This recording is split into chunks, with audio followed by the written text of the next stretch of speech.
Have you noticed how everything you want seems to run faster the moment you chase it? You push, insist, force, and the opportunity slips right through your fingers. There's a nearly invisible instant when you loosen your grip and the picture flips. Suddenly the email lands, the meeting flows, the sleep arrives. Today you'll see how Stoicism turns that paradox into daily practice. By the end, you'll have a 3-step protocol to let go without giving up. Cut anxiety now, and keep your performance high when it matters most. Take a breath with me. Think about that conversation you kept replaying for hours. You wanted the perfect comeback, a controlled ending, that "I should have said this." The more you tried to close the story in your head, the more new scenes popped up. It's 3:12 a.m. Your heart is racing. The phone screen is glowing. You know you have a meeting tomorrow and your mind is alone in a ring punching at the air. At work, it plays the same. You prepare everything, rehearse every variable, and the one detail you don't control decides the game. The other person's reaction, your boss's mood, the client's timing. The harder you try to hold on, the more it slips. It isn't your fault, it's the mechanism. In anxiety, the body closes, shoulders creep up, breath shortens, attention glues itself to what might go wrong. The hand clenches and the world gets small. Control turns into micromanaging the uncontrollable. And when the mind shrinks, every noise feels like a threat. Every silence feels like rejection. Every pause feels like defeat. Before we go on, a light invitation. If this kind of training helps you build a steady mind in the middle of chaos, subscribe now. Here you'll find short, objective practices to train presence, reduce reactivity, and gain clarity in minutes. No noise, no miracle promises. That way you come back consistently, not depending on mood but on method. Let's confront the myth that keeps you stuck. Letting go isn't giving up. Giving up abandons the goal. Letting go abandons the illusion of control. It sounds like semantics, but it's a shift of axis. The quitter drops the wheel, the Stoic releases the handbrake. That invisible gesture is where performance starts to breathe again. Epictetus nails the foundation in a single line. Some things are up to us, others are not. That's not t-shirt poetry, it's a scalpel. Use it and you cut anxiety at the root. The reactive mind mixes your action with the other person's reaction, effort with luck, what you choose with what life chooses. The Stoic separates. In separating, you get your leverage back. Picture it. Same Monday meeting, different posture. Before, you walk in already fighting the other person's head. During, your body tightens, your voice speeds, your mind tries to predict objections. After, you leave drained. Now the second version, you still want the same result, but you change levers. You drop the mental theater of, "I must convince at all costs," and hold only what's yours. Clarity of the ask, pacing of your voice, real listening. The outcome may still be uncertain, but your odds rise because the noise falls. At 3 a.m., same story. Before, you wrestle to silence your brain. After, you stop wrestling and redirect your body with a 90-second protocol. You still want to sleep. You just stop choking sleep by the neck. Why does this work? Reactivity fuels loss. The more you try to force the other person's variable, the more urgency you signal. The narrower your perception, the worse your timing. Letting go breaks the loop. When you release what you don't control, the mind opens, attention returns to now, the body decontracts, and execution improves. It isn't mystical, it's mechanical. Less friction, better performance. And what about people who seem to conquer everything by being aggressive? Look closer. What lasts, scales, and becomes a reliable base comes from those who drop the unnecessary to concentrate energy on the essential. Calm status isn't passivity, it's power without noise. Leaders worth following don't try to win every micro-dispute, they protect clarity of action. They let go of the stage to hold the process. It's time to turn principle into practice. The Stoic Let Go protocol has 3 steps you can use in a hard call, a triggering email, or that midnight rerun in your head. Step 1. Separation. What depends on me? In the moment, mute the mental theater and cut cleanly. Say in your mind, my side, X, world's side, Y. My side. Prepare 3 clear arguments, Ask one open question. Manage my voice pace. World side. My boss's mood. Team politics. Client timing. Saying it doesn't change the other person. It changes your leverage. To lock it in physically, touch thumb to index finger discreetly, a marker to your brain. Back to what's mine. Step 2. Contraction to expansion. Create space in the body so the mind can fit. When the mind closes, the body closes, so begin with the body. Unclench your jaw, drop your shoulders a centimeter, breathe through your back. Inhale for 4 as ribs push outward, hold for 2, exhale for 6. 3 cycles. Eyes at 45 degrees above the horizon. 90 seconds are enough for your prefrontal cortex to sit back in the chair. Expanded body, expanded mind. Step 3. Process commitment. Micro-measure what you control. Turn intention into visible action. Instead of convince everyone, commit to speak in 12-15-second blocks. Ask one open question before arguing. Pause 2 seconds after listening. In email, cut to 5 lines, 1 clear ask, 1 realistic deadline. At night, 3 breath cycles and name 5 things I see, 4 I touch, 3 I hear. You're not chasing reactions. You're measuring your gesture in real time. We've dropped the myth, anchored the principle, and drawn the lever. Now let's step into the real world. Imagine you're defending a deadline. Before, your inner script said, if I don't convince them now, it's over. Your body tightens, your voice accelerates. You stack too many points and lose the thread. With the protocol, you walk in differently. You've separated what's yours, expanded your body, committed to process, and you lean on simple field phrases that anchor presence. You breathe, count 2 seconds of silence and say, here's what I can guarantee. Scope A by Friday, Scope B by Tuesday. If the context changes, I'll update you first. Which one do you need to see first? You don't promise their reaction. You define your gesture and offer clarity. If pushback comes hot, you drop the impulse to counterpunch and return to process. I understand the urgency. To maintain quality, I propose this trade-off. Reduce X so we can guarantee Y by that date. Does that prioritization make sense? Calm tone, no irony, no defensive edge.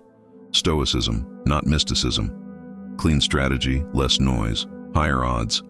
Now the harsh feedback from your boss. Before, you dragged it around all day, staging speeches in your head. Now you use the leverage of listening. I want to understand the specific point so I can fix it quickly.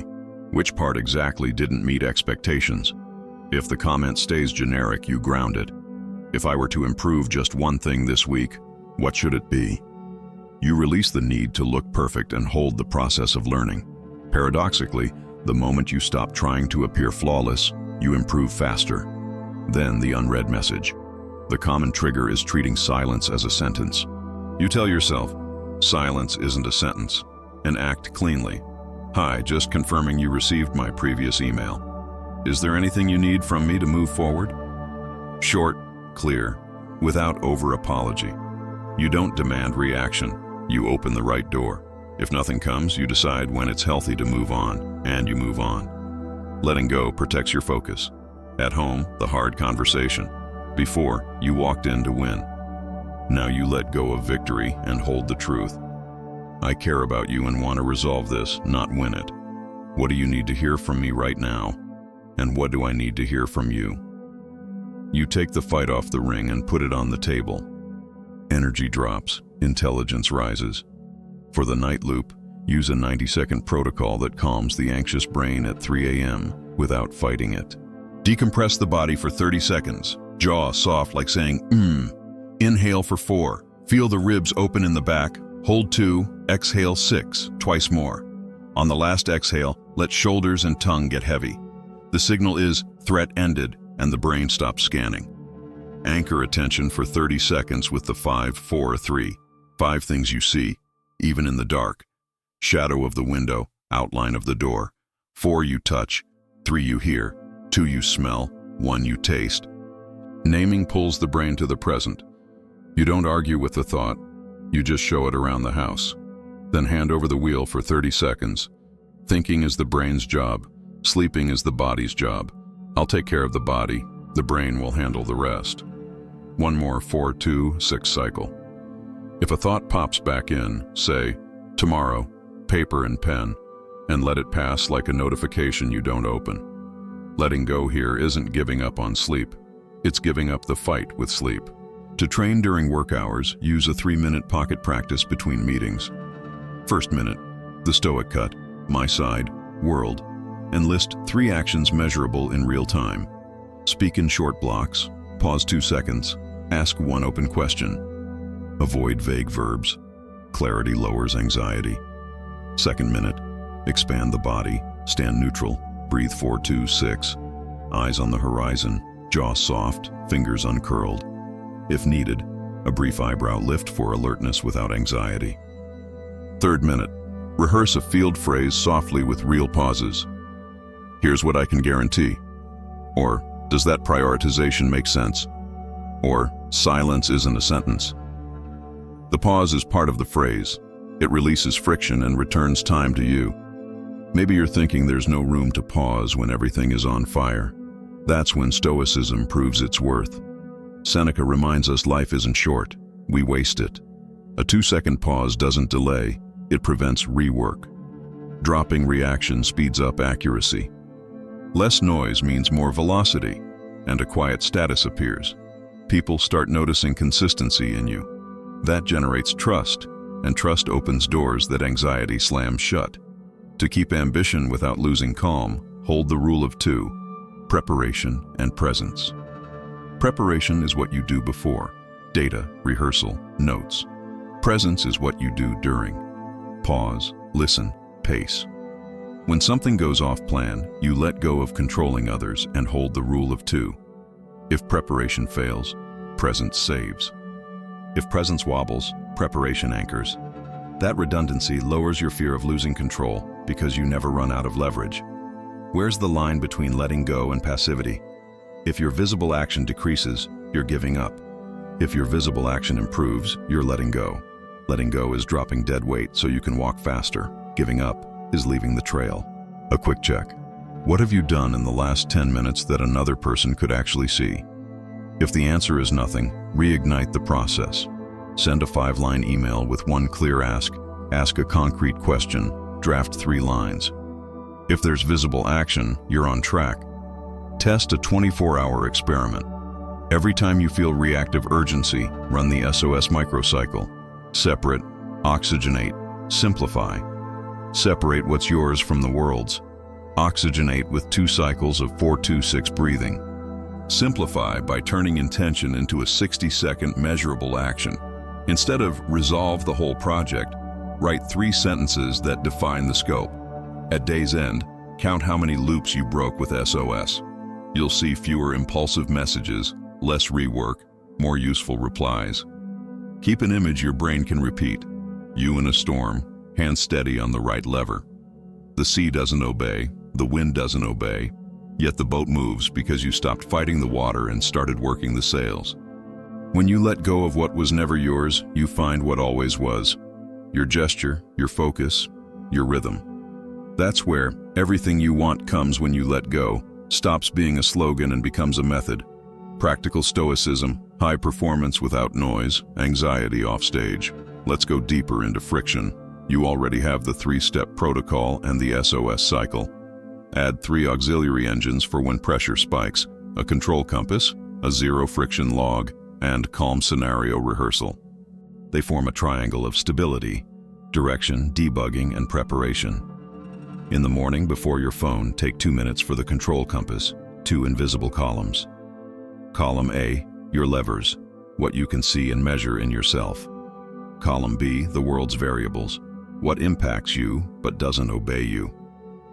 A, send a 5-line proposal, schedule a 20-minute call with a clear agenda, walk 10 minutes after lunch. B, client approval, team calendar, the decision maker's mood. Then say, today I play hard in column A. It's too simple to fail. The aim isn't to abolish anxiety, it's to stop it from driving. At night, 3 to 5 minutes for the 0 friction log with 3 blunt questions. Where did I try to control the uncontrollable? What did I release that became lighter? And what visible gesture proves letting go wasn't giving up? Bullet answers only. Not a diary for poetry, but a control panel. After a week, you'll see patterns. I try to control response times. I get clearer when I pause before speaking. My visible proof was cutting the email to 5 lines with one ask. The log leaves a trail of progress, reinforcement without productivity addiction. 3 times a week, 4 minutes for calm scenario rehearsal. Choose a common trigger, presentation, status meeting, hard talk, and rehearse presence, not lines. Dry script in low voice, open with, "Here's what I can guarantee." Body with 2 points, then a question. Close with, "Does that prioritization make sense?" Mark the pauses. The point is to let your nervous system feel letting go before the real game, so your body recognizes the path when it counts. Let's install a crucial micro loop. Letting go doesn't shrink ambition, it prunes it. Like a tree redirecting energy from sick branches to healthy ones, your ambition stays big while direction gets clean. Use the 80-20 rule of noise. Identify the 20% of habits that generate 80% of your useless anxiety. Doom scrolling, checking email every 6 minutes, replaying conversations. Cut one for 7 days. Watch your hit rate rise without heroic effort, just less leakage. Marcus Aurelius reminds, if something external afflicts you, the pain is not the thing itself, but the judgment you make. Erase it now. Practically, judgments are habits. Habits can be replaced with protocols. When you train to separate, expand, and commit to process, you're erasing judgments that shrink you and installing judgments that return leverage. You don't need belief, you need repetitions. There's quiet social proof around you. Professionals you respect aren't pressure-free, they just never outsource their access. Whatever happens, they return to what's theirs: presence, clarity, rhythm. That's calm status. It doesn't shout, beg, or perform anxiety. And it persuades more. People trust those who don't plead for yes. They trust those who offer clarity and accept no without drama. Anchor this with extra everyday scenes. In a negotiation with an impossible deadline, you drop the urge to please and offer useful reality. I can guarantee quality through X. If the date can't move, I propose narrowing scope by Y to deliver without lowering standards. Do you prefer to protect quality or the deadline? You don't force, you give clear choices. With constant interruptions, you release the fear of disappointing and impose visible rhythm. I'm in a focus window until 11. At 11:15, I'll review and prioritize what came in. Is there anything truly urgent before then? You commit to process, not guilt. With a hostile counterpart, you drop the attack narrative and add structure. I want to leave with a concrete decision. 3 steps. Define success criteria. List real risks. Choose the first test. Agreed. You don't duel egos. You offer a path. After an error, you avoid the spiral and run PARE. Pause. Absorb the lesson. Redo. Execute. Error is project data, not identity sentence. Define the fix in 60 seconds and move. You drop the whip and pick up the tool. Adopt pocket metrics of process. Instead of measuring being respected, measure 2 conscious pauses per meeting. Instead of appear confident, measure speak in short blocks and ask before countering. Change the metric and you change your sense of control. When control returns, anxiety loses its stage. Run the 10 doors challenge across 24 hours. Open 10 micro doors of opportunity without clinging to outcomes. Send a simple, clear email. Ask for specific feedback. Offer concrete help. Publish a concise idea. Propose a low-risk test. Each door takes under 5 minutes, requires no prior approval, and you document all 10 without waiting for replies. The lesson is blunt. Your power isn't in the world's reaction. It's in the speed and quality with which you open doors. Responses will come, but they aren't your steering wheel. If you still freeze when the stakes are high, create a dignity plan B, a short script for risk moments where you have a strong plan A, but need serenity if the world says no. If no comes, my dignity gesture will be, thank them for the time, ask for one specific reason I can work on, and offer a next window. You program your best self for the worst case, which relaxes panic and frees your best performance for the best case. Install a physical visualization. Close your fist hard for 3 seconds and feel the forearm tense. That's the mind trying to hold the world. Now open your hands slowly, like offering something. Feel the difference between gripping and offering. The Stoic professional doesn't grip people. They offer clarity. They don't grip the audience. They offer value. They don't grip sleep. They offer conditions for the body. The opening is small. The change is everything. Spell out the why with explicit causality. Letting go of the uncontrollable saves the energy you'd waste predicting unlikely futures. That energy returns to fine perception, clean language, right timing. The world doesn't change by magic. You change how you operate, and that changes your intersection with the world. It's friction math, less internal drag, more external traction. Cement the habit with a 7-day training. Day 1, control compass plus 1 5-line email with a single clear ask. Day 2, SOS 3 times, separate, 2, 4, 2, 6 breaths, a 60-second simplification. Day 3, calm scenario rehearsal before the toughest meeting. Day 4, cut 1 focus draining habit for 24 hours. Day 5, 0 friction log at night. Day 6, 10 doors challenge, 10 micro doors without attachment. Day 7, write your dignity plan B and carry it. At the end, track 3 numbers: conscious pauses, visible gestures executed, attempts to control the uncontrollable. If the first 2 rise and the third falls, you're on track, not because the world went gentle, but because you got trained. Now the payoff. The sea is still moving, but the hull glides with less resistance. It's not that the waves stopped. You stopped fighting the wrong water. Your gesture is clean. Your focus is narrow. Your presence is open. Everything you want comes when you let go, becomes a concrete image. You working with the wind that exists, not the wind you wish existed. You remain ambitious, still wanting, just no longer asking anxiety for permission. The email that used to take 10 paragraphs now fits in 5 lines with 1 clear ask and a realistic deadline. The meeting that became an arena now has an agenda, a pause, a question. Someone else's silence is no longer a courtroom. At 3 a.m., insomnia loses its stage because you carry a protocol in your pocket. You don't outsource the wheel. You drive with what's in your hand. This is Stoicism applied, high performance without noise. Impatience will still visit. Minds trained to grip ask for guarantees. So engrave this distinction in your body. Giving up is dropping the trail. Letting go is removing the stone from your shoe so you can move faster. Every time you catch yourself trying to control someone else's head, return to the cut. My side, world. Separate, expand, commit to process. The rest arrives when there's space to land, and usually lands once you stop begging. Picture the decisive moment. You open a tough conversation. Before, your chest locked, eyes dropped, voice sprinted. Now you breathe through your back, loosen your jaw, lift your gaze to the horizon. You open with clarity. Here's what I can guarantee. 2 short sentences, 1 real question. Does that prioritization make sense? Silence. Instead of filling it with anxiety, you fill it with presence.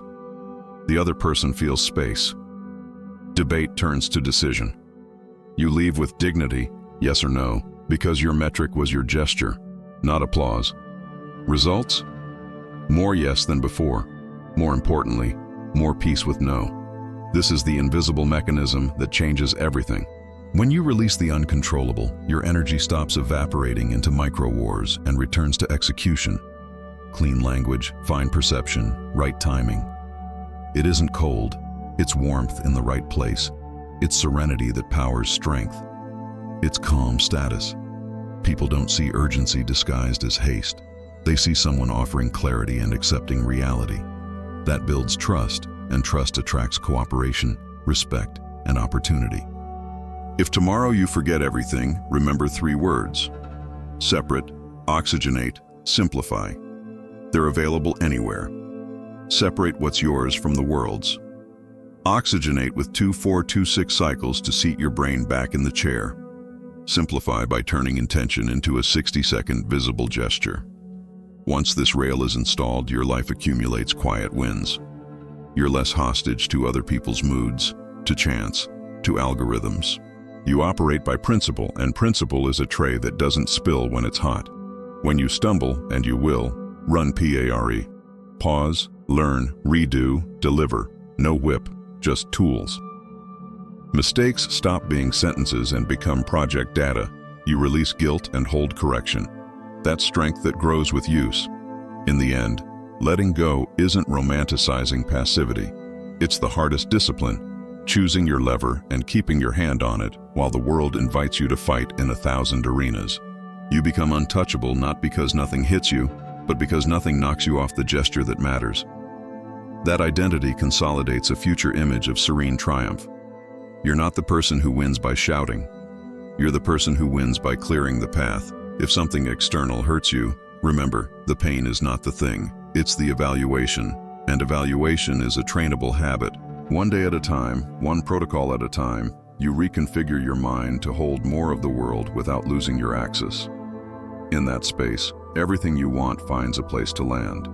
Not because you begged for it, but because you created the conditions for arrival. Breathe with me one last time. Inhale 4, hold 2, exhale 6, and keep the anchor phrase, "It worked if I did what depends on me." From here, your next steps are almost obvious. Open doors without attachment, keep presence under pressure, measure what you control. The rest, the replies, the invites, the opportunities, arrives without you imploring. And when it arrives, you'll be ready. No noise, full dignity, real power. If this made sense to you, support with a like, subscribe for upcoming content, and write in the comments what is under your control right now.